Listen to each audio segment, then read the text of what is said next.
Oddelek za slovenistiko Fakultete za humanistične študije in Občina Divača predstavljata projekt Zgodbe za otroke avtorja Bogomirja Magajne. Punčka Maja in Pav.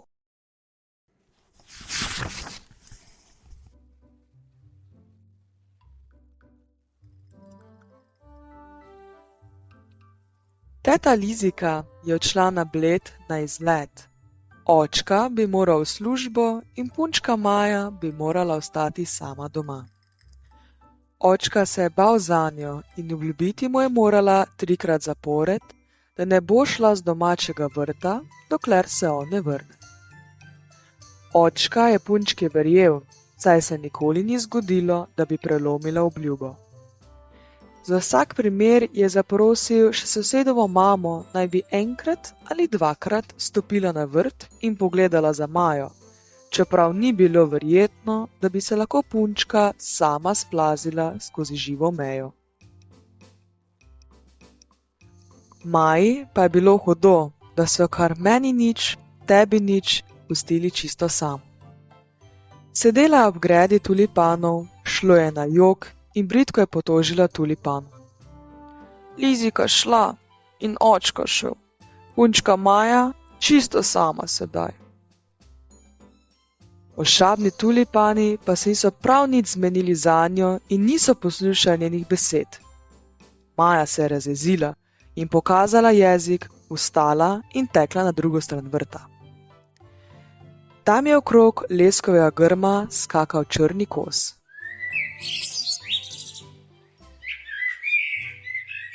Ni hotel zbežati pred punčko Majo, le meter za metrom se je odmikal, ko se je plazila za njim, da bi ga prijela za rep. Kos pa ne bodi len, smuk skozi živo mejo čisto pri tleh, punčka Maja pa za njim po vseh 4. Kdo bi si mislil, da je v živi meji za naročje širok prostor. Kos je razprostrl krila in poletel čez ograjo nazaj na vrt. Punčka Maja pa se je znašla pred širokim svetom, natančno tako kot v pravljici. Pred njo so se širile trate, strašno, skoraj cel kilometer daleč. Onkraj trat se je dvigal čarobni grad Kodeljevo, v katerem je vedela teta Lizika povedati premnogo zanimivih stvari in v katerega je punčka Maja tolikokrat strmela skozi okno.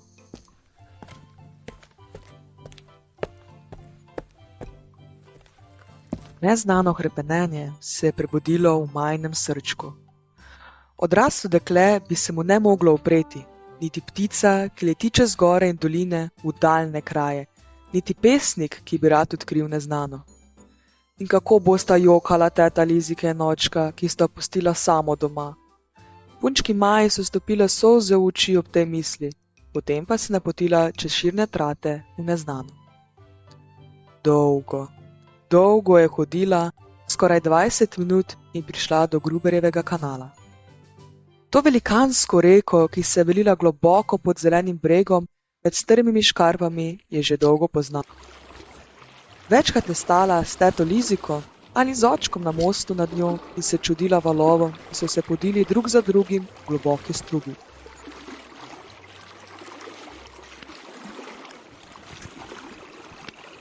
Zdaj pa je bila tako strašno sama. Lahko bi se hipoma prikazal nad vodami sam žabi kralj, v zelenkasti suknji in z očmi, velikimi kot buče, zazijal bi na široko, skočil na zeleni breg in jo pri priči požrl.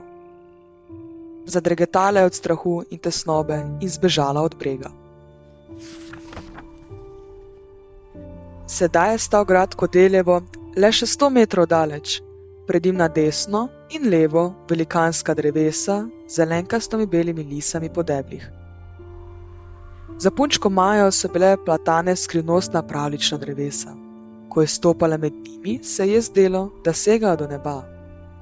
Nič strahu, saj se tudi tisti vitez ni nič bal, ko je šel v zakleti grad, da osvobodi v obrasli stolp zaprto trenulčico.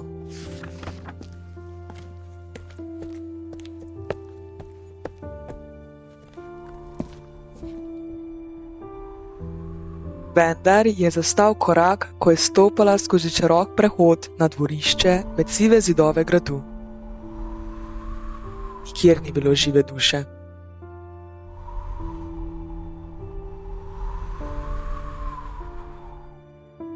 Kot zakleta je obstala sredi dvorišča in 1000 poljubčkov bi dala očetu, če bi bil zdaj ob njej. Zgoraj temna okna, spodaj črna vrata, tam velikanska lopa, visoko na nebo kot sneg beli oblaki. Vsak hip bo stopil črni mož iz lope in se zarežal s črnimi zobmi. Punčka Maja se je okrenila, da bi jadrno zbežala skozi široki prehod nazaj proti domu. Toda čudno, prečudno. Skozi prehod je prihajal k njej velikanski ptič, vsaj 1000-krat večji kot kos. V premnogih barvah se je lesketal, še bolj kot film o Sneguljčici. Za seboj je vlekel rep, daljši kot večerna halja tete Lizike. Na visokem vratu je čepela šilasta glava z ostrim kljunom, na glavi pa 2 prečudna čopka kot pri kakem škratu. Nema. Vsa otrpra je strmela punčka Maja v čudno prikazen. Čudna prikazen je premaknila svoje temne noge s strašnimi kremplji še za nekaj korakov proti punčki Maji. Se čisto počasi obrnila, razpostrla v pahljačo velikanski rep in v punčko Majo se zastremelo 100 širokih, sinje modrih in temno modrih in zlato modrih oči. Kaj takega si punčka Maja doslej niti v sanjah ni mogla predstavljati. Še zmaj ne bi mogel imeti več kot 6 oči, ta velikanski ptič pa jo gleda in buli vanjo s toterimi. In tako silno lepe so te oči. Punčka Maja bi rada zbežala, toda noge se niso hotele premakniti in dih je zastal. Tedaj je velikanski ptič pogrebel zdaj s kremplji ene, zdaj s kremplji druge noge po pesku, se začel stresati po celem telesu, stegnil vrat in zavreščal z grdim glasom, da je šlo skozi kosti in mozek. Še bolje je šel skozi kosti in mozek jok, ki je planila vam punčka Maja, da so že šklepetale šipe v grajskih oknih. Nekaj hipov nato je pritekla k njej grajska kraljična z zelo našminkanimi lici in ustnicami in stranimi kodri iz lope, ki je bila v njej mehanična delavnica, čudni možje sajastih lic, v sinih platnenih oblekah, potem pa lep deček v raztrganih hlačkah in še velikanski pes Svit. Vsi z odprtimi usti, pes Svit pa z odprtim gobcem strmeli v punčko Majo. Našminkana kraljična jo je vzela v naročje, jo pobožala po laseh in vzklikala. Nič se ne boj, punčka, saj pav ni nič hud, pav je priden, pav te ima rad, pa ti je zato pokazal rep in lepo zapel. Kako ti je punčka ime? Maja, je odgovorila punčka Maja. Potem jo je kraljična odpeljala v kuhinjo in ji podarila sladko rumeno torto in za spomin pavovo pero, ki ga je hranila v visoki stekleni na pol razbiti vazi. Ni treba, da bi posebej opisoval, kako je manj očka, ko se vrne iz službe, drvel poln strahu, strumo sosedov in sosed, po vsem nabrežju Gruberjevega kanala in iskal svojo malo.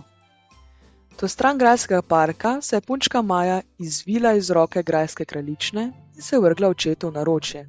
Pri tem je vzklikala. Očka, pav, pav, očka, pav ima Majo rad, zato naj se očka nič ne boji pava.